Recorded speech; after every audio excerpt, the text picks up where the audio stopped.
Un homme est mort après une attaque de frelons asiatiques. Il était en train de tondre sa pelouse dans la Marne à Fismes quand ce retraité de 67 ans a été piqué plus d'une dizaine de fois. Lou Garnier, l'attaque a choqué toute la commune. Fabrice tient la jardinerie du coin, il connaissait très bien la victime. Ça fait 20 ans que je le connais. On est très triste. On n'a jamais entendu des attaques comme ça. On parle que de ça dans la boutique. Ça a surpris les gens, forcément. Une personne comme ça qui se retrouve décédée juste par des piqûres. Dans le voisinage, les nids se multiplient. On entend de plus en plus parler. Les gens qui ont ça des fois dans les arbres, des nids qui s'installent. Damien Landini, directeur général des services de la commune, confirme, même si selon lui, c'est la première fois qu'un tel incident survient dans la ville. On a le sentiment qu'il y a plus de gens qui nous signalent des nids. Pour éviter d'autres drames, la commune veut mettre l'accent sur la prévention. Sur sa page Facebook, elle rappelle les bons réflexes à avoir lorsque l'on découvre un nid chez soi. Surtout pas intervenir seul, surtout pas d'insecticides, surtout pas. Donc, il y a des dispositifs, notamment des entreprises agréées, ou contacter les pompiers pour intervenir. Et si le nid est découvert hors de chez soi, il rappelle qu'il faut d'abord contacter la mairie. Bonjour Éric Darouzet. Bonjour. Vous êtes enseignant-chercheur à l'université de Tours, spécialiste du frelon asiatique. On a besoin de vous ce matin. D'abord, lorsque vous entendez l'histoire de ce retraité, ce genre de drame, rassurez-nous, ça reste parfaitement exceptionnel. Alors, ça peut malheureusement arriver, mais c'est relativement rare, oui, en effet. Oui, comment ça marche? Le nid était tombé d'un arbre, je crois. Les insectes se sont sentis attaqués, menacés? Eh bien, en fait, la dangerosité avec les guêpes et les frelons, c'est toujours à proximité d'un nid, où les ouvrières du nid vont en fait défendre la colonie si elles trouvent qu'il y a un danger potentiel à proximité, comme une personne qui passe à côté. Donc là, dans l'histoire qui est arrivée, malheureusement, c'est que le monsieur aurait peut-être roulé sur un nid. Alors, je ne connais pas tous les détails. Mais donc là, pour les frelons, c'était une agression directe. Donc, en fait, ils ont fait que défendre leur colonie. Elles ont attaqué le monsieur-là, en fait. Et avec une dizaine de piqûres. Mais vous dites que si on est allergique, il suffit d'une seule piqûre. Tout à fait, oui. Une seule piqûre, si vous êtes allergique au venin d'hyménoptère, que vous soyez piqué par une guêpe, un frelon, une abeille ou un bourdon, si vous n'êtes pas traité dans les temps, vous pouvez faire un choc anaphylactique et malheureusement décéder de la piqûre. Bon, alors ça fait une vingtaine d'années que le frelon asiatique est arrivé en France, accidentellement. Aujourd'hui, je parle sous votre contrôle, il est partout ou presque. En la matière, en termes de danger, est-ce qu'il y a une différence entre le frelon européen et le frelon asiatique? Alors, la grosse différence, c'est que normalement, je dirais, il y a plus de colonies de frelons asiatiques sur le territoire que de frelons européens.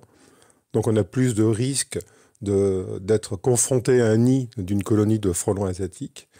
Et le risque entre les deux espèces, bon, si vous êtes confronté à un nid, c'est quasiment la même chose, si ce n'est que une colonie de frelons asiatiques peut être plus agressive que celle du frelon européen. Un nid peut contenir jusqu'à 2000 frelons, c'est ça? Oui, attention, ça c'est vraiment les nids en fin de saison, c'est-à-dire vers octobre, vers la mi-octobre à peu près. D'accord. C'est pas tous les nids. En gros, dans les plus gros nids qu'on peut avoir en fin d'année, ça peut être quelques centaines d'individus.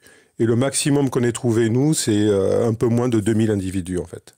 Bon, je pense à ce qui s'est passé dans la Marne et au fait que certains profitent bien sûr de la saison pour jardiner, pour tailler des haies, pour randonner dans la nature. Aussi, à quoi ressemblent ces nids? Comment est-ce qu'on les reconnaît? Et où est-ce qu'ils se nichent, justement?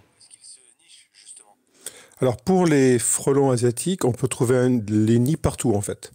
On peut avoir des nids dans une cavité souterraine, dans un buisson, dans un arbre, jusqu'au sommet des arbres, mais également dans les bâtiments, c'est-à-dire sous une avancée de toit ou dans un grenier. Donc, en fait, on peut les trouver partout. Et le risque, quand vous parlez de jardinage à l'instant, c'est par exemple si vous taillez une haie, vous taillez un arbuste, si vous n'êtes pas rendu compte que dedans il y avait un nid de frelon asiatique, eh ben, vous pouvez créer des vibrations sur les branches que vous coupez, ou alors à la limite même couper le nid en passant votre taille-haie par exemple. Et là, effectivement, c'est la situation la plus dangereuse. Et là, c'est perçu comme une attaque. Des dizaines, voire des centaines de frelons qui vont sortir. Ouais, et quelle attitude il faut adopter si je tombe nez à nez avec un nid de frelons, avec des frelons? Fuir, rester statique? Enfin, on est d'accord qu'on n'intervient pas soi-même? Non, évidemment. Disons d'agir pour éliminer une colonie de frelons, ça, il faut faire vraiment appel à une entreprise spécialisée. Oui, parce que les pompiers ne se déplacent plus d'ailleurs. Tout à fait, oui. Ça dépend des endroits. C'est rare les endroits où les pompiers peuvent encore intervenir. Mais en général, il faut faire appel à une entreprise de 3D, comme on dit, donc de désinsectisation, parce qu'ils ont les équipements de protection qu'il faut pour se protéger vis-à-vis des insectes. Mais je dirais l'action à tenir quand vous êtes confronté à un nid, c'est pas de rester devant sans bouger, c'est ne pas faire de gestes brusques et partir très rapidement. Si on se fait piquer, qu'est-ce qu'on fait immédiatement dans les premières minutes, Éric Darouzet? Je dirais, d'abord, c'est voir comment vous réagissez. Si vous avez quelques symptômes qui montrent que votre corps est en train de réagir, et il faut appeler les urgences. Et appeler les urgences. Vous faites le 15. Vous faites le 15, vous dites que vous avez été piqué par des guêpes ou des frelons, que vous expliquez quels sont les symptômes que vous avez, et le médecin que vous allez avoir au bout du fil va mettre en œuvre toute l'action qu'il faut pour venir vous sauver, en fait. Donc, ils vont envoyer une ambulance qui seront équipées justement pour vous soigner le plus rapidement possible. Et simplement, est-ce qu'il y a des moyens de se prémunir de l'arrivée de frelons chez soi, de l'installation d'un nid de frelons asiatiques, des gestes à éviter dans le jardin ou des pièges à installer? Non, il n'y a rien à faire. À ma connaissance, il y a pas de produits répulsifs.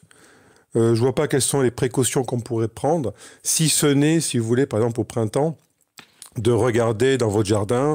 Par exemple, vous avez une cabane de jardin, une niche ou une cabane pour les enfants ou des choses comme ça. C'est de regarder au printemps qu'il n'y ait pas installation d'un nid de fondation par un frelon. Donc un tout petit nid à la taille d'une mandarine, par exemple. Donc c'est être vigilant, regarder ça. Et après, il n'y a pas de grand-chose à faire. Si ce n'est qu'envoyer le nid, de faire appel à des professionnels de désinsectisation. Merci mille fois, Éric Darouzet. Merci beaucoup d'avoir éclairé nos auditeurs ce matin sur le frelon asiatique que l'on peut croiser, qu'on ne connaît pas forcément bien. On a tous été marqués par ce cas de la Marne. Vous êtes enseignant-chercheur à l'Université de Tours, spécialiste du frelon asiatique. Merci, Éric Darouzet. Vous voulez apporter un témoignage par rapport à ce que vous avez connu peut-être dans votre jardin, peut-être en vacances, n'hésitez pas, 32 16, et vous serez en direct avec nous.